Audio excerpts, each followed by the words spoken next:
Haleluya, saudaraku yang dikasih dalam nama Tuhan Yesus. Tuhan kita baik, mari saudaraku kita akan muliakan Dia, kita akan puji Tuhan, menyembah Dia, saudara, dengan satu pujian kepada Tuhan. Kita naikkan pujian ini, kekuatan di hidupku ku dapat dalam Yesus.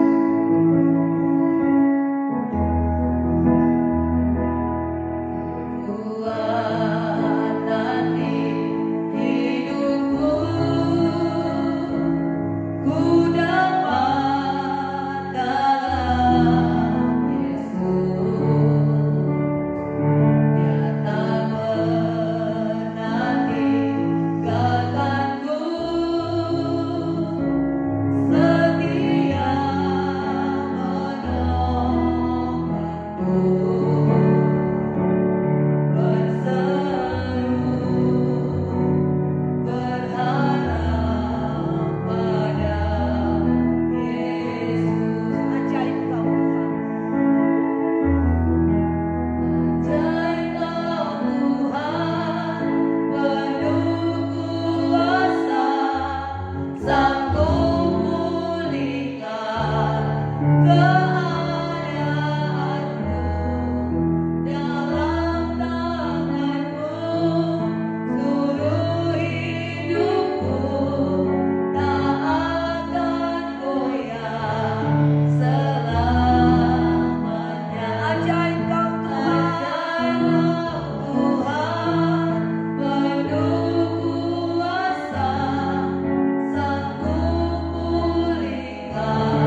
kebaikan Tuhan, sungguh merasakan pertolongan Tuhan, dan mulut kita penuh dengan pujian kepada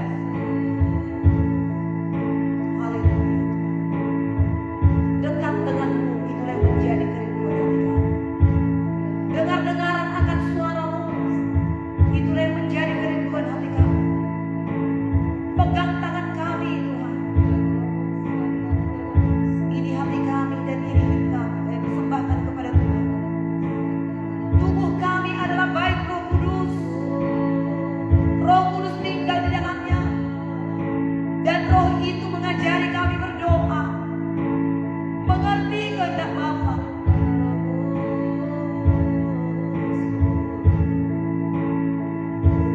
Haleluya.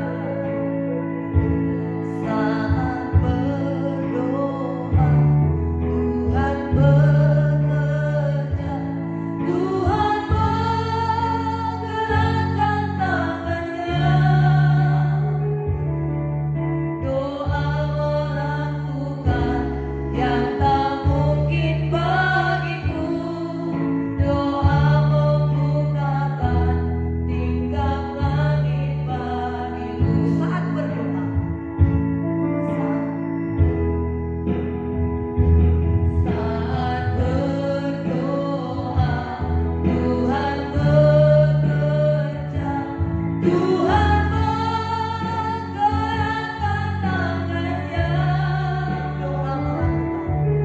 Doa melakukan yang tak mungkin bagiku. Doa membuka tingkap langit bagiku. Tingkap langit bagiku. Bersama kita katakan, tiada yang mustahil. Tiada yang mustahil bagimu. Tiada yang tak mungkin bagimu. Dulu sekarang, sampai selama-lamanya. Tuhan Yesus berkuasa. Tiada yang mustahil, tiada yang mustahil bagimu. Tiada yang tak mungkin bagimu. Dulu sekarang sampai selama-lamanya. Tuhan Yesus berkuasa. Tiada yang mustahil bagimu. Bisa sama Tuhan, Tuhan. Tiada yang tak mungkin bagimu. Sekarang sampai selama-lamanya. Dulu sekarang sampai selama-lamanya. Tuhan Yesus berkuasa.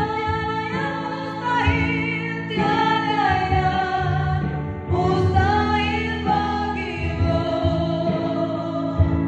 Tiada yang tak mungkin bagimu. Dulu sekarang sampai selama-lamanya. Tuhan Yesus berkuasa. Dulu sekarang sampai selama-lamanya. Tuhan Yesus berkuasa. Menjawab doa kita, menyembuhkan penyakit kita, memelihara kehidupan kita. Haleluya. Tuhan Yesus berkuasa.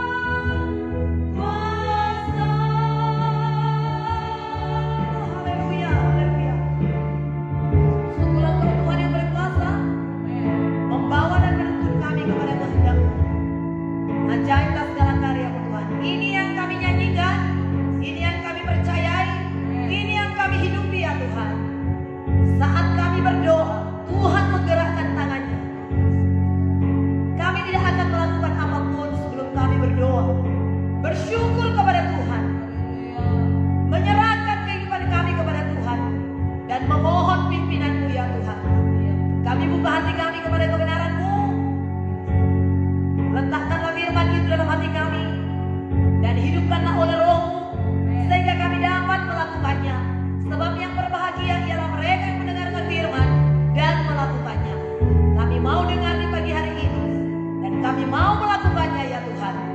masih mau menghidupinya dalam hidup kami. Terpujilah Tuhan Allah yang setia. Syukur bagi Bapa. Haleluya. Amin. Tuhan memberkati kita, saudara yang kekasih dalam nama Tuhan Yesus. Pagi hari ini kita akan membuka Alkitab kita dari Roma pasal 6. Kiranya semuanya kita tetap bersuka cita, tetap diberkati oleh Tuhan, saudara. Ya, mungkin ada gangguan-gangguan saudaraku, tetapi saudara biarlah kita terus bersuka cita, terus bersemangat, saudara yang kekasih. Ya, puji Tuhan. Kita akan membaca firman Tuhan dari Roma pasal 6 ayat yang pertama sampai ayat 23. Firman Tuhan ini memberkati kita, saudara yang kekasih. Ya, haleluya. Setan mereka-reka perkara yang jahat, tapi Tuhan menjadikan menjadi kebaikan bagi kita yang mengasihi Dia. Yang mengasihi Tuhan lambaikan tangannya kepada Tuhan. Aku mengasihi Engkau Tuhan. Begitu saudaraku. Tuhan memberkati kita. Tuhan memperhitungkan iman kita ini sebagai kebenaran. Haleluya. Saya akan membacakan ayat yang pertama. Saudara bacakan ayat yang kedua. Kita akan mulai ya saudara. Ketika kita baca dengan sungguh-sungguh saudara yang kasih. Sehingga ketika kita membacanya kita sudah mendapat pengertian. Ibu Esther tidak begitu panjang lagi nanti untuk menerangkannya. Haleluya, kita akan mulai. Mati dan bangkit dengan Kristus. Jika demikian, apakah yang hendak kita katakan? Bolehkah kita bertekun dalam dosa supaya semakin bertambah kasih karunia itu? Sekali-sekali tidak. Bukankah kita telah mati bagi dosa? Bagaimanakah kita masih dapat hidup di dalamnya? Atau tidak tahukah kamu bahwa kita semua yang telah dibaptis dalam Kristus telah dibaptis dalam kematiannya? Dengan demikian kita telah dikuburkan bersama-sama dengan Dia oleh baptisan dalam kematian, supaya sama seperti Kristus telah dibangkitkan dari antara orang mati oleh kemuliaan Bapa. Demikian juga kita akan hidup di dalam hidup yang baru. Sebab jika kita telah menjadi satu dengan apa yang sama dengan kematiannya, kita juga akan menjadi satu dengan apa yang sama dengan kebangkitannya.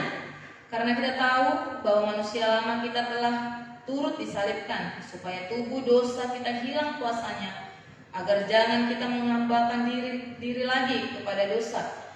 Sebab siapa yang telah mati, ia telah bebas dari dosa. Jadi jika kita telah mati dengan Kristus, kita percaya bahwa kita akan hidup juga dengan Dia. Karena kita tahu bahwa Kristus sesudah Ia bangkit dari antara orang mati, tidak mati lagi, maut tidak berkuasa lagi atas Dia. Sebab kematiannya adalah kematian terhadap dosa, satu kali dan untuk selama-lamanya. Dan kehidupannya adalah kehidupan bagi Allah. Demikianlah hendaknya kamu memandangnya, bahwa kamu telah mati bagi dosa, tetapi kamu hidup bagi Allah dalam Kristus Yesus. Sebab itu hendaklah dosa jangan berkuasa lagi dalam tubuhmu yang fana, supaya kamu jangan lagi menuruti keinginannya. Dan janganlah kamu menyerahkan anggota-anggota tubuhmu kepada dosa untuk dipakai sebagai senjata kelaliman. Tetapi serahkanlah dirimu kepada Allah sebagai orang-orang yang dahulu mati, tetapi yang sekarang hidup. Dan serahkanlah anggota-anggota tubuhmu kepada Allah untuk menjadi senjata-senjata kebenaran. Sebab kamu tidak akan dikuasai lagi oleh dosa, karena kamu tidak berada di bawah hukum Taurat, tetapi di bawah kasih karunia. Dua macam perhambaan. Jadi bagaimana? Apakah kita akan berbuat dosa karena kita tidak berada di bawah hukum Taurat, tetapi di bawah kasih karunia? Sekali-kali tidak. Apakah kamu tidak tahu bahwa apabila kamu menyerahkan dirimu kepada seseorang sebagai hamba untuk mentaatinya, kamu adalah hamba orang itu yang harus kamu taati, baik dalam dosa yang memimpin kamu kepada kematian, maupun dalam ketaatan yang memimpin kamu kepada kebenaran. Tetapi syukurlah kepada Allah, dahulu memang kamu hamba dosa, tetapi sekarang kamu dengan segenap hati telah mentaati pengajaran yang telah diteruskan kepadamu. Kamu telah dimerdekakan dari dosa dan menjadi hamba kebenaran. Aku mengatakan hal ini secara manusia karena kelemahan kamu. Sebab sama seperti kamu telah menyerahkan anggota-anggota tubuhmu menjadi hamba kecemaran dan kedurhakaan yang membawa kamu kepada kedurhakaan, demikianlah kamu sekarang harus menyerahkan anggota-anggota tubuhmu menjadi hamba kebenaran yang membawa kamu kepada pengudusan. Sebab waktu kamu hamba dosa, kamu bebas dari kebenaran. Dan diubah Dan buah apakah yang kamu petik daripadanya? Semuanya itu menyebabkan kamu merasa malu sekarang, karena kesudahan semuanya itu ialah kematian. Tetapi sekarang telah kamu dimerdekakan dari dosa, dan setelah kamu menjadi hamba Allah, kamu beroleh buah yang membawa kamu kepada pengudusan, dan sebagai kesudahannya ialah hidup yang kekal. 23 bersama-sama saudara. Sebab upah dosa ialah maut, tetapi karunia Allah ialah hidup yang kekal dalam Kristus Yesus Tuhan kita. Amin. Puji Tuhan. Nah, puji Tuhan saudara yang kasih. Tadi dikatakan ayat yang kelima, saudara yang kasih. Ya, ayat yang ya dari ayat ini dulu ya, saya baca ya saudaraku. Jadi jika demikian, bolehkah kita bertekun dalam doa? Sekali-kali tidak. Atau tidak tahukah kamu bahwa semua yang telah dibaptis dalam Kristus telah dibaptis dalam kematiannya? Dengan demikian kita telah dikuburkan bersama-sama dengan Dia oleh baptisan dalam kematian, supaya sama seperti Kristus kita telah dibangkitkan dari antara orang mati beroleh kemuliaan Bapa. Demikian juga kita akan hidup dalam hidup yang baru. Saudaraku, kitab Roma pasal 6 ini, saudara yang kasih, ini adalah saudaraku merupakan kesatuan kesatuan umat Tuhan, kesatuan jemaat dengan Kristus, kesatuan kita dengan Kristus. Jadi dikatakan tadi di sini, saudaraku, kita mati terhadap dosa. Yesus telah mati disalibkan, kita juga mati terhadap dosa. Dan kemudian Yesus bangkit, kita juga bangkit. Ini menunjukkan kesatuan kita dengan Kristus. Jadi saudara yang kasih, mati terhadap dosa, saudara yang kasih, dan bangkit bersama dengan bangkit dari dosa, mati dalam dosa, dalam kematian Yesus, kemudian kita bangkit. Ini adalah baptisan air. Ya, baptisan air. Kita yang menjadi percaya, orang-orang percaya yang sejati kepada Tuhan, saudara yang kasih, ya kita akan dibangkitkan bersama dengan Kristus. Namun saudaraku, di sini dikatakan kita harus mati terhadap dosa. Mati terhadap dosa itu dikuburkan, saudaraku. Jadi sebenarnya baptisan air yang dilakukan oleh Tuhan Yesus dari Matius pasal 3 17 sampai 21, saudaraku, bagaimana Yesus dibaptis, Yohanes Pembaptis juga dibaptis, dan murid-murid yang lain juga dibaptis. Dalam Roma ini, kitab Roma ini juga diterangkan mengenai baptisan. Apakah baptisan itu, saudaraku? Kita sudah belajar kemarin dalam kitab Kisah Para Rasul 2:28, saudara yang kasih, ketika Petrus berkhotbah, maka mereka terheran-heran. Mereka kagum melihat Petrus yang demikian luar biasa diurapi oleh Tuhan, dan mujizat demi mujizat dan kuasa Tuhan yang begitu bekerja dalam pelayanan Petrus, saudaraku. Maka orang-orang yang dilayani Petrus itu mereka serentak berkata, apakah yang harus kami perbuat? Apakah yang harus kami lakukan? Maka Petrus berkata, hendaklah kamu masing-masing memberi dirimu dibaptis sebagai pengampunan dosa, maka kamu akan menerima karunia-karunia Roh Kudus. Jadi saudara yang kasih, baptisan air adalah lambang persatuan kita dengan Kristus, yaitu mati dengan dosa kita. Mati, jadi ditenggelamkan, mati, penguburan manusia lama, ditenggelamkan demikian, saudaraku, ya, dan kemudian bangkit bersama dengan Yesus, bangkit dari air itu, saudaraku. Mati dikatakan, saudaraku yang kasih, di sini mati terhadap dosa, yaitu saudaraku yang kasih, ya, mati terhadap dosa, salib Kristus. Yesus telah mati dan disalibkan. Dan kemudian ayat 5 dikatakan, jika kita telah menjadi satu dengan apa yang sama dengan Kristus, kita juga akan menjadi satu dengan dengan kebangkitannya. Karena kita tahu bahwa manusia lama kita telah turut disalibkan, supaya tubuh dosa hilang kuasanya, agar jangan kita menghambakan diri kepada dosa. Sebab siapa yang telah mati, ia telah bebas dari dosa. Jadi jika kita telah mati dengan Kristus, kita percaya bahwa kita akan hidup juga dengan Dia. Karena kita tahu bahwa Kristus sesudah mati, bangkit dari antara orang mati, tidak mati lagi, maut tidak berkuasa lagi atas Dia. Nah, jadi saudara yang kekasih dalam nama Tuhan Yesus, mati terhadap dosa. Yesus mati disalibkan. Dan kemudian dia bangkit, setelah dia bangkit dari kematian itu tidak mati lagi. Nah, mati terhadap dosa artinya, saudaraku yang kasih, ya mati terhadap dosa ketika kita, saudaraku yang kasih, lahir baru oleh Roh Kudus. Nah, kemudian mati terhadap dosa itu artinya, saudaraku, kita diberi kuasa oleh Allah untuk melawan dosa. Jadi kita pasti menang melawan dosa. Kemudian saudara yang kasih, mati terhadap dosa artinya mati terhadap dosa setiap hari dan berusaha, saudara yang kasih, untuk mematikan keinginan-keinginan daging, saudara yang kasih, ya, atau keinginan-keinginan tubuh yang berdosa ini. Nanti ayat 14 sampai ayat 18 sudah kita baca tadi itu, saudara yang kasih. Dan menjalankan firman Tuhan, saudara yang kasih, menjalankan hidup yang sesuai dengan firman Tuhan.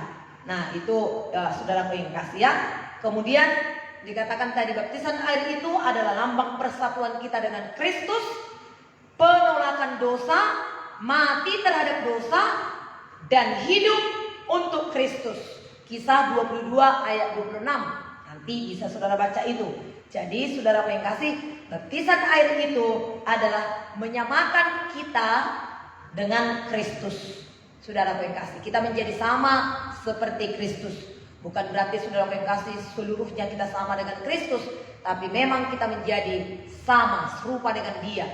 Sebagaimana awalnya sebelum Dia menciptakan manusia, apa Dia katakan, saudaraku, marilah kita menciptakan manusia menurut gambar dan rupa kita, supaya mereka berkuasa atas ikan-ikan di laut, burung-burung di udara, dan atas segala ternak yang ada di muka bumi ini.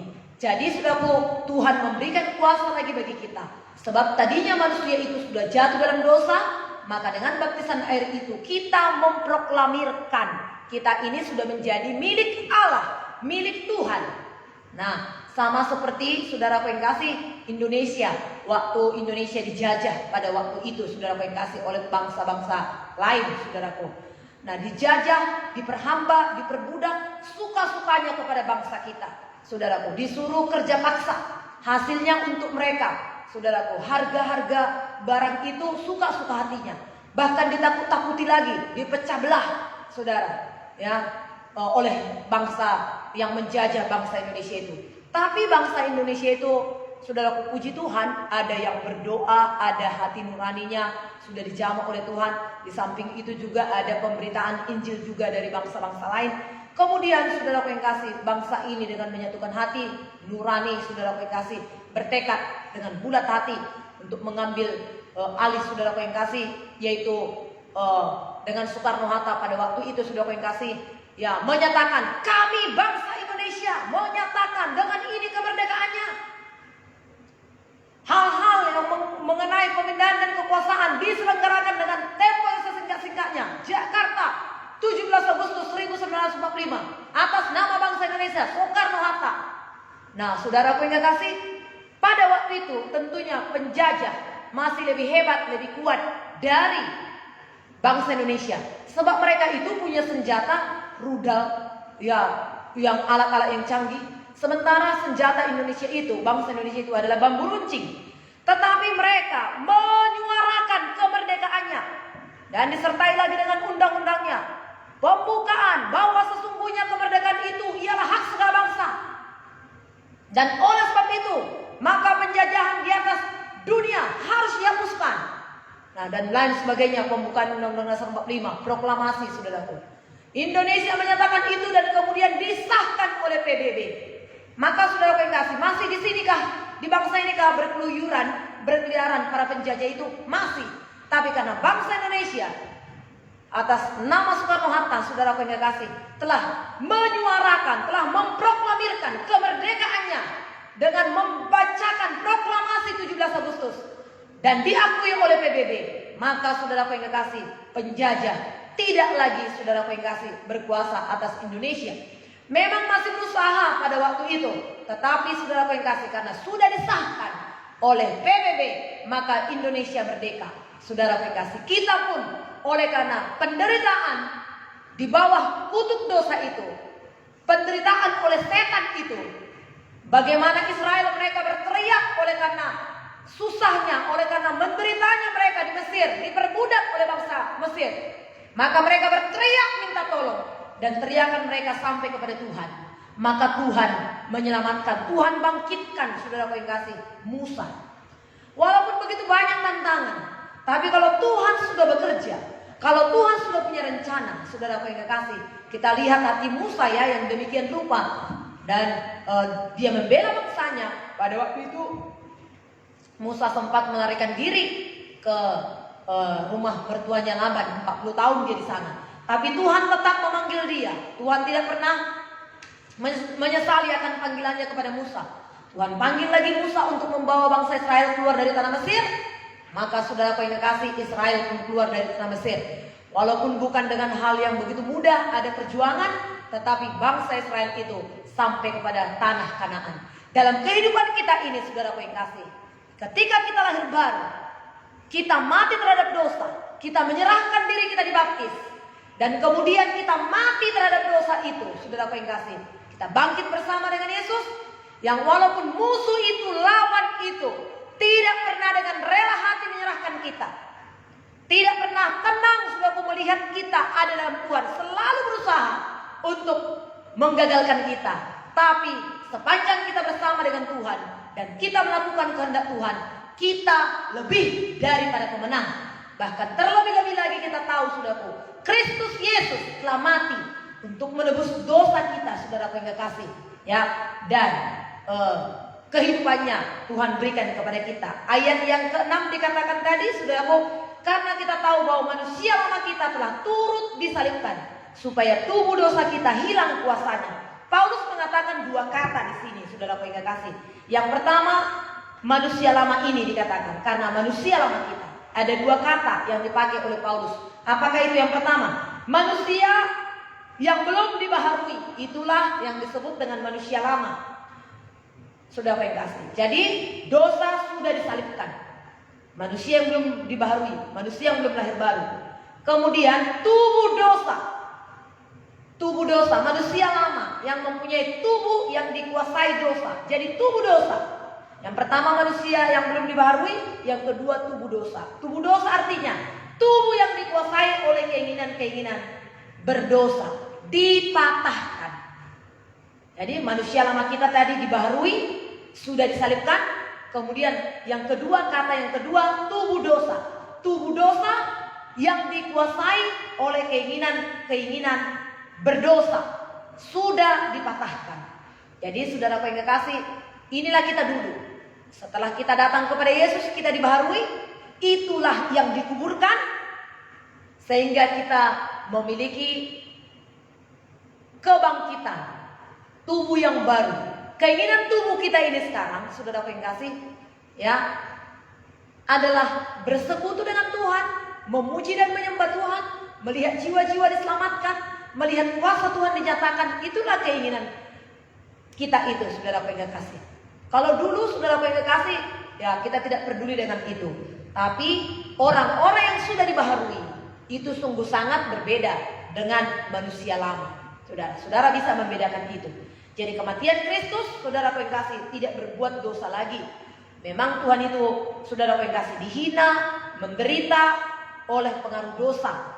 Dan memang Tuhan Yesus tidak melakukan dosa, tapi dia mati oleh pengaruh dosa. Pengaruh dosa siapa? Pengaruh dosa kita. Bukan dia yang berdosa, tapi dia menggantikan kita dengan dirinya. Dia mati, dia menderita, dia dihina, dia direndahkan oleh karena pengaruh dosa itu. Sehingga Yesus menggantikan kita, saudara yang kekasih, kita yang menerima Yesus, kita diselamatkan, dan kemudian manusia baru kita yang sudah dibaharui itu, yang sudah mati terhadap dosa itu, terus mengikuti jejak Tuhan, terus mengikuti firman Tuhan. Makanya dikatakan tadi di sini, saudara yang kasih, meneruskan pengajaran itu yang telah kamu terima. Jadi saudara yang kasih, kehidupan kita terus, saudara yang kasih, dibaharui dari sehari ke sehari, terus kita menolak dosa dan kita berkuasa atas dosa. Jadi saudaraku, ayat yang ke-15, saya bacakan sedikit lagi kepada kita. Jadi bagaimana sekarang? Apakah kita akan berbuat dosa karena kita berada di bawah hukum Taurat, tetapi di bawah hukum kasih karunia? Sekali-kali tidak. Apakah kamu tidak tahu bahwa apabila kamu menyerahkan dirimu kepada seseorang sebagai hamba untuk mentaatinya, kamu adalah hamba orang itu yang harus kamu taati, baik dalam dosa yang memimpin kepada kematian maupun kepada ketaatan yang memimpin kepada kebenaran. Jadi saya dan saudara yang sudah menerima Tuhan Yesus, yang sudah menerima kasih karunia Tuhan, melakukan firman Tuhan, dibaptiskan, mati terhadap dosa, dan kemudian kita hidup, bangkit untuk satu hidup, dan terus setelah kita dalam Tuhan ada dua pilihan. Kita bebas memilih. Apakah itu? Kita bisa bebas memilih kepada siapa kita menghambakan diri. Kepada setan atau kepada Tuhan. Kalau kita sebelum lahir baru, kalau kita masih dalam manusia lama, tidak ada pilihan. Hanya satu pilihan. Apa itu pilihan? Dan memang tidak ada yang lain. Hanya saudaraku mengikuti Tuhan yang memperbudak kita dalam dosa dan terus mengikuti dosa dan memimpin kita kepada kematian. Tapi setelah kita menerima Kristus, menerima kasih karunia Kristus, kepada kita ada dua pilihan. Mau memperhambakan diri lagi kepada setan dan mentaati dia, mau diperbudak setan, itu yang pertama. Yang kedua, mengikut Tuhan, mau memperhambakan diri kepada Tuhan, melakukan hal-hal kebenaran, dan menuntun, memimpin hidup kita kepada kebenaran. Ada dua pilihannya. Sebelum kita lahir baru, pilihan hanya satu. Dan memang kita itulah, nggak bisa kita memilih yang lain. Tapi setelah di dalam Tuhan, pilihan ada dua.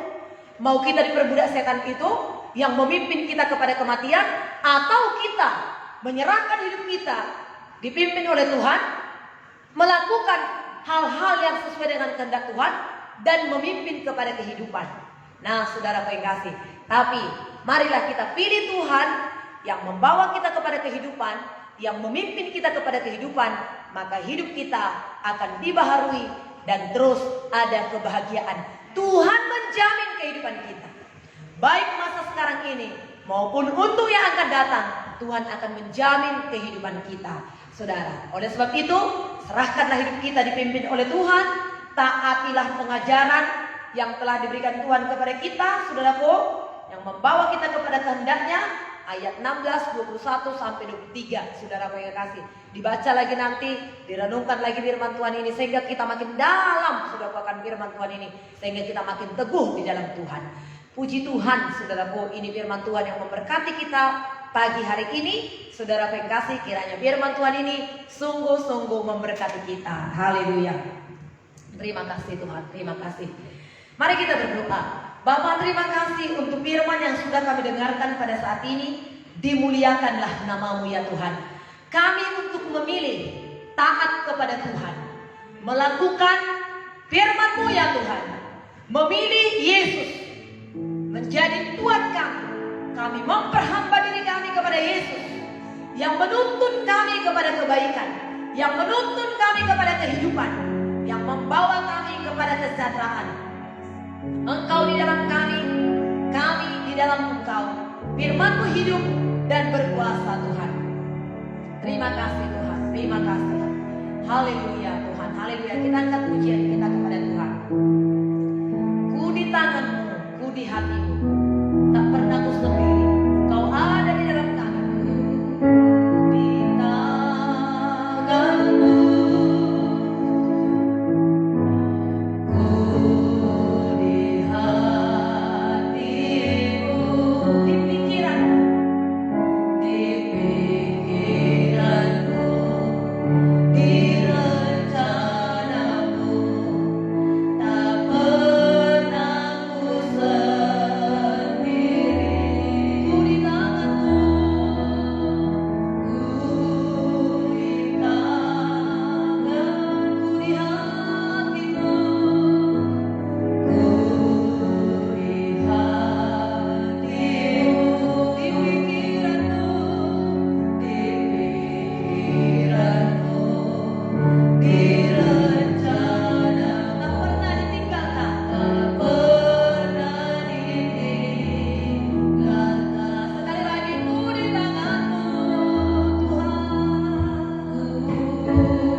hubungan kami.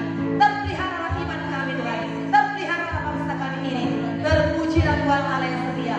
Di dalam nama Yesus kami mengucap syukur, berterima kasih kepada Tuhan. Haleluya. Kita akhiri doa kita ini saudaraku. Segala puji, hormat, juga syukur kami naikkan kepada Tuhan.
Saat ini sampai selama-lamanya. Bersama kita katakan amin. Tuhan Yesus memberkati kita, saudara. Haleluya.